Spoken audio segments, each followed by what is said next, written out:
Friends, welcome back to my channel. అందరికీ ముందుగా happy independence day అండి.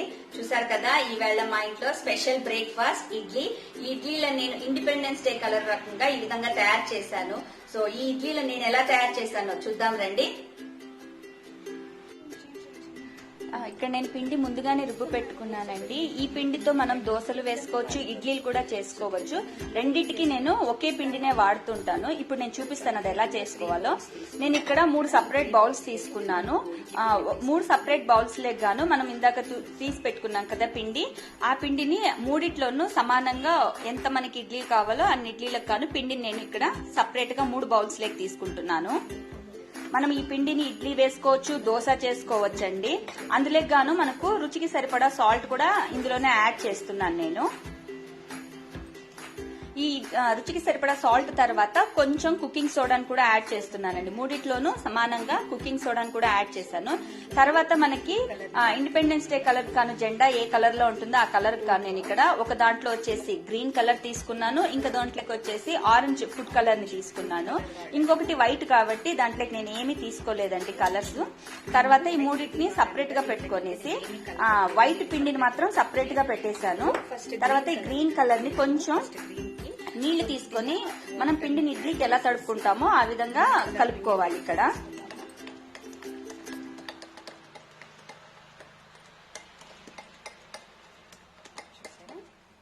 చూసారా, మన గ్రీన్ కలర్ పిండి రెడీ అయిపోయింది.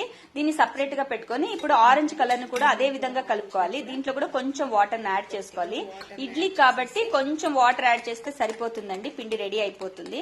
సో ఒకటి గ్రీన్ కలర్ రెడీ అయిపోయింది, అదే విధంగా ఆరెంజ్ కలర్ కూడా రెడీ అయిపోయింది. ఇక్కడ మన ఇప్పుడు ఈ 3 పిండ్లు రెడీ అయిపోయాయి కాబట్టి మామూలుగా మనం ఇడ్లీ ఎలా పెట్టుకుంటామో ఆ విధంగా ఇడ్లీని రెడీ చేసుకోవాలి.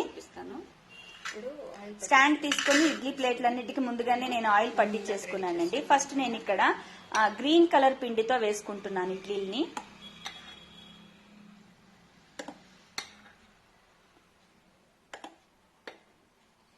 ఈ విధంగా ఫస్ట్ గ్రీన్ కలర్ పిండిని రెడీ చేసేసుకున్నాను. మొత్తం ప్లేట్లన్నీ రెడీ చేసుకున్నాను. ఒక దాంట్లో గ్రీన్, ఒక దాంట్లో ఆరెంజ్, ఒక దాంట్లో వైట్, ఈ విధంగా రెడీ చేసేసుకుని ముందుగానే నేను గ్యాస్ పైన వాటర్ మనం ఇడ్లీకి ఎలా పెట్టుకుంటామో అట్లా వాటర్ వేసేసి పెట్టేసుకున్నానండి. తర్వాత దాంట్లోకి మనం రెడీ చేసి పెట్టుకున్నాం కదా ఇడ్లీ ప్లేట్లని, దాన్ని స్టాండ్ దాంట్లో పెట్టేసి ఒక 10 నిమిషాల పాటు స్టీమ్ చేసుకోవాలి. 10 నిమిషాల తర్వాత ఈ 10 నిమిషాలు స్టీమ్ చేసుకుంటే సరిపోతుందండి, మన ఇడ్లీలు రెడీ అయిపోతాయి. ఇక్కడ నేను పొద్దున్నే ఇడ్లీలన్నీ పెట్టేసి మా బ్రేక్ఫాస్ట్ అదేగా తినేసాం ఈవేళ, ఇండిపెండెన్స్ డే స్పెషల్ అనేసి. చూసారు కదా, గ్రీన్ కలర్ చాలా చక్కగా కనపడతా ఉంది కదా ఇక్కడ. సో మన ఇడ్లీలు కూడా రెడీ అయిపోయాయి. నేను బయటకి తీసేసి ఇప్పుడు చూపిస్తాను చూడండి. ఒకే పిండితోనే మనం ఈజీగా చేసేసుకోవచ్చు ఇడ్లీ, దోశ. ఇడ్లీలు కూడా చాలా చక్కగా వస్తాయన్నమాట. సో మన గ్రీన్ కలర్ ఇడ్లీ రెడీ అయిపోయింది. ఇదే విధంగా అన్ని ఇడ్లీలను నేను తీసి పెట్టేశానండి. చూసారా, ఆరెంజ్, వైట్, గ్రీన్ కలర్ మన ఇండిపెండెన్స్ డే స్పెషల్ గా ఇండిపెండెన్స్ డే కలర్స్ తో ఇడ్లీలను మనం ఎంతో ఈజీగా తయారు చేసుకోవచ్చు కదా. చూసారు కదా ఈ వీడియోని. సో మరొకసారి అందరికీ హ్యాపీ ఇండిపెండెన్స్ డే అండి. Thank you.